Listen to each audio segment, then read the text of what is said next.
The U.S. Congress is holding hearings this week into whether the United States should permanently defund UNRWA, the United Nations Relief and Works Agency in charge of supporting the 1.5 million Palestinians defined as refugees in Gaza.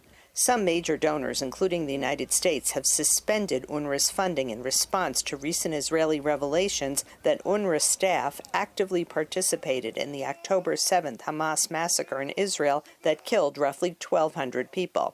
Israel has presented evidence of acts committed by at least 12 UNRWA staffers, including kidnapping an Israeli woman and participating in a massacre on a kibbutz.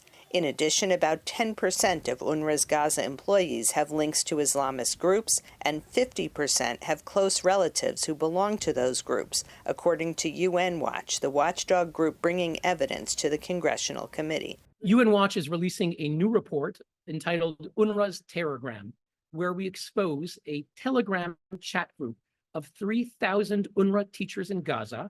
The purpose of the group is to exchange information for UNRWA teachers, but interspersed among 249,000 messages that we downloaded before they would be deleted, they repeatedly celebrate terrorism on October 7th and thereafter.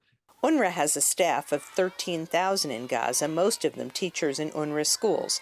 In response to the Israeli allegations, the agency says it has fired 9 people and will continue to investigate. But some Israeli analysts say the problem with UNRWA goes far beyond today's crisis. They say that UNRWA has perpetuated the status of Palestinians as refugees for political reasons rather than resettling them like refugees from other conflicts. UNRWA is started as a temporary agency with good intentions to settle the Arab refugees from the war of 47, 48, 49. Tens of millions of refugees were settled at the time from post-imperial wars. None of them, nor their hundreds of millions of descendants, are called refugees today. They've moved on to build new lives, except the Palestinians. U.S. Secretary of State Antony Blinken said the Israeli evidence against UNRWA is, quote, highly credible, but also said that UNRWA plays a crucial role in distributing needed aid in Gaza.